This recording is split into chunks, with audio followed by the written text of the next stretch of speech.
नाम है आपका? अब्रार। आपने कैसे देखा ये पासबुक बैंक की? ये मैं जा रहा था दाढ़ी बनवाने इधर फाटक के पास में, तो जब जा रहा था तो इधर सामने देखा नाले में वो पड़ी पासबुक और कागज़ काफ़ी पड़े थे। तो मैंने निकाल के देखा, उसमें पैसे भी मान लो थे, निकले भी थे उसमें, और एप्लीकेशन में 1-2 लोगों के नंबर भी थे। तो फिर मैंने उसे नईम अख्तर को बुलाया, सभासद वार्ड नंबर 9 के। उन्होंने आके देखा, उन्होंने प्रशासन को दिए खबर। अगर पासबुक में लोगों की एंट्री है पैसों की? जी हाँ नईम जी, बताएं क्या देखा आपने यहाँ नाले में? जी, ये करवोन नाला पे हमने देखा कि पंजाब एंड सिंध बैंक शाखा सुमेरपुर के कुछ ज़रूरत कागज़ पासबुक के इस नाले पे पड़ी मिली। ये कागज़ जो बैंक में होना चाहिए, ये तो फिर कस्टमर के पास होना चाहिए। ये एक लवारा यहाँ पर फेंक दी गई हैं। ये एक संदेह होता है कि पता नहीं कि ये बैंक की घोर लापरवाही है कि इस लापरवाही से इन्होंने इनको आवारा फेंक दिया यहाँ पर।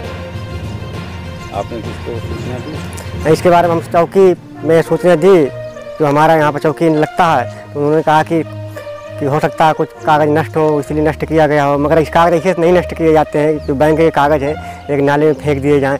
बहुत से लोगों की पासबुकें निकली हैं यहाँ पर।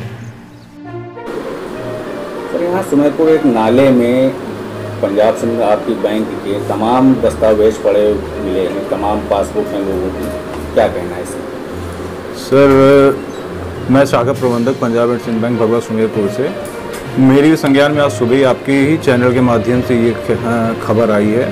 असल में कुछ चेकबुक्स जो पासबुक्स थी हमारे ब्रांच में पड़ी हुई थी, कह सकते हो आपकी डुप्लीकेट पासबुक्स थी या फिर रिजेक्टेड पासबुक्स, जो कस्टमर काफ़ी टाइम से ले नहीं गए थे या फिर उनको डुप्लीकेट इशू हो गई थी कुछ टाइम पहले। तो आई थिंक वो अराउंड 15-20 पासबुक्स इस तरह की थी, जिसको हमारे स्टाफ से गलती ये हुई कि उसको हमेशा ये होता था कि जब कूड़ा होता था या वेस्टेज होते थे उसको यहाँ ब्रांच के सामने जला दिया जाता था। पर कल ये मेरी जानकारी के बाहर ही कि कूड़े को उन्होंने ले जाके उस नाले के पास जहाँ की बात हो रही है वहाँ पे फेंक दिया गया। तो वैसे मैं इसकी पूरी पुष्टि करता हूँ कि वो सारे वेस्ट पेपर्स ही हैं, किसी तरह का किसी के इसमें किसी का हानि हो या कोई मतलब उसमें ओरिजिनल किसी तरह की कोई पेपर नहीं, कोई पासबुक इस तरह की नहीं कि जो कस्टमर से बिलोंग करती है और उसे ना दी गई हो। वो सारी पासबुक इस तरह की हैं जो उससे बिलोंग करती थी और उन्होंने नहीं ली, जिस पे सिर्फ फर्स्ट नेम और एड्रेस ही मेंशन था। कोई स्टेटमेंट अकाउंट की कुछ नहीं है उसमें सर।